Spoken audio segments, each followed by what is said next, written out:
বিশ্ব রাজনীতির শক্তির ভারসাম্যে নতুন আলোচনার জন্ম দিয়েছে ইরানের ড্রোন প্রযুক্তি। পরাশক্তিদের আধুনিক প্রতিরক্ষা ব্যবস্থাকে চ্যালেঞ্জ জানিয়ে এখন আন্তর্জাতিক অঙ্গনে আতঙ্কের নাম হয়ে উঠেছে তেহরানের তৈরি ড্রোন। রাডার ফাঁকি দিয়ে নিখুঁত আঘাত হানার সক্ষমতা বিশ্ব সামরিক কৌশলে বড় ধরনের পরিবর্তনের ইঙ্গিত দিচ্ছে। পশ্চিমা দেশগুলোর বহু বছরের প্রযুক্তিগত আধিপত্যকে প্রশ্নের মুখে ফেলেছে এই নতুন শক্তি। বিশেষ করে মধ্যপ্রাচ্যের নিরাপত্তা পরিস্থিতিতে এর প্রভাব ক্রমেই বাড়ছে। বিশ্লেষকরা বলছেন এটি শুধু একটি অস্ত্র নয়, বরং একটি কৌশলগত বার্তা যা আধুনিক যুদ্ধনীতির ভবিষ্যৎকে নতুনভাবে সংজ্ঞায়িত করছে। পরাশক্তিদের অত্যাধুনিক প্রতিরক্ষা বলয়কে কার্যত চ্যালেঞ্জের মুখে ফেলেছে। বিশ্ব মঞ্চে এখন নতুন আতঙ্ক হিসেবে বিবেচিত হচ্ছে ইরানের ড্রোন প্রযুক্তি। উন্নত রাডার এবং বহুমাত্রিক বিমান প্রতিরক্ষা ব্যবস্থা থাকা সত্ত্বেও এই ড্রোনগুলো লক্ষ্যবস্তুতে নিখুঁতভাবে আঘাত হানতে সক্ষম হওয়ায় পশ্চিমা সামরিক কৌশল নতুন করে বিশ্লেষণের প্রয়োজন দেখা দিয়েছে। বিশেষ করে রাডার এড়িয়ে দীর্ঘ দূরত্বে হামলা চালানোর সক্ষমতা এটিকে একটি ব্যতিক্রমী প্রযুক্তিতে পরিণত করেছে। ফলে বৈশ্বিক নিরাপত্তা বিশ্লেষকদের কাছে এটি এখন গুরুত্বপূর্ণ আলোচ্য বিষয়।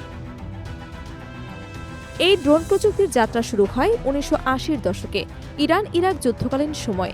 ১৯৭৯ সালের ইসলামী বিপ্লবের পর যুক্তরাষ্ট্রের নিষেধাজ্ঞার কারণে ইরানের জন্য আন্তর্জাতিক বাজার থেকে অস্ত্র এবং সামরিক প্রযুক্তি সংগ্রহ প্রায় অসম্ভব হয়ে পড়ে।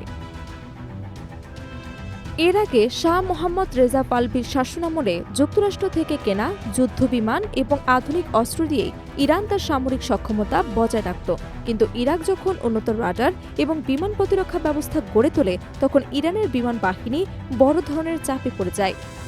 এই পরিস্থিতিতে ইরান উপলব্ধি করে তাদের এমন একটি অস্ত্র প্রয়োজন যা যুদ্ধ বিমানের মতো কার্যকর হলেও কম খরচে তৈরি করা সম্ভব এবং পাইলটদের জীবন ঝুঁকিমুক্ত থাকবে। এই ভাবনা থেকে শুরু হয় ড্রোন প্রযুক্তি উন্নয়নের প্রাথমিক উদ্যোগ। ১৯৮৪ সালে ইরানের ইস্পাহান বিশ্ববিদ্যালয়ের গবেষক ও ইসলামিক রেভলিউশনারি গার্ড কর্পস যৌথভাবে ড্রোন গবেষণায় কাজ শুরু করে। এর ফলাফল হিসেবে তৈরি হয় মোহাজির-১ ড্রোন, যা মূলত নজরদারি কাজে ব্যবহৃত হতো। এটি ছিল ইরানের ড্রোন প্রযুক্তির প্রথম সফল পদক্ষেপ। পরবর্তীতে এই প্রযুক্তির উন্নয়ন ঘটিয়ে তৈরি করা হয় আবাবিল সিরিজের ড্রোন, যা ধীরে ধীরে হামলাকারীর সক্ষমতা অর্জন করে। শুরুর দিকে আবাবিল ড্রোনের কার্যক্ষমতা সীমিত থাকলেও সময়ের সঙ্গে সঙ্গে তার প্রযুক্তিগত উন্নয়ন ঘটে। আধুনিক সংস্করণের আবাবিল ড্রোন এখন দীর্ঘ সময় আকাশে অবস্থান করতে পারে এবং দূর থেকে সুনির্দিষ্ট নিয়ন্ত্রণ করা সম্ভব। এটি নজরদারি ছাড়াও কৌশলগত হামলায় ব্যবহৃত হচ্ছে। আন্তর্জাতিক নিষেধাজ্ঞার কারণে প্রয়োজনীয় যন্ত্রাংশ সরাসরি সংগ্রহ করা সম্ভব না হওয়ায় ইরান বিকল্প উৎসের দিকে ঝুঁকে পড়ে। বিভিন্ন সময়ে তুরস্ক, সংযুক্ত আরব আমিরাত এবং ইউরোপের বিভিন্ন উৎস থেকে যন্ত্রাংশ সংগ্রহের অভিযোগ পাওয়া যায়। এছাড়া অস্ট্রেলিয়ার তৈরি ছোট বিমানের ইঞ্জিন পরিবর্তন করে তা মোহাজির ড্রোনে ব্যবহার করা হয় বলে বিভিন্ন আন্তর্জাতিক প্রতিবেদনে উল্লেখ রয়েছে। এই প্রযুক্তিগত অভিযোজন ইরানের ড্রোন সক্ষমতাকে আরও শক্তিশালী করে তোলে। পরবর্তীতে আসে শাহেদ 136 ড্রোন, যা ইরানের সামরিক সক্ষমতায় এক নতুন মাত্রা যোগ করে। এই ড্রোনগুলো স্বল্প খরচে উল্লেখযোগ্য হলেও এর কার্যকারিতা অত্যন্ত উচ্চমানের। বর্তমানে ইরানের হাতে এমন ড্রোন রয়েছে যা প্রায় ২০০০ কিলোমিটার বা তার চেয়ে বেশি দূরত্ব গিয়ে লক্ষ্যবস্তুতে আঘাত হানতে সক্ষম। পাশাপাশি এগুলো রাডার ফাঁকি দিতে পারে এবং আত্মঘাতী হামলা চালানোর ক্ষমতাও রয়েছে। শাহেদ, মোহাজির এবং আবাবিল এই নামগুলো এখন শুধুমাত্র ড্রোন নয়, বরং ইরানের নতুন সামরিক শক্তির প্রতীক হিসেবে বিবেচিত হচ্ছে। আন্তর্জাতিক সামরিক বিশ্লেষকদের মতে এই প্রযুক্তি ইরানকে মধ্যপ্রাচ্যে একটি ভিন্ন কৌশলগত অবস্থানে নিয়ে গেছে।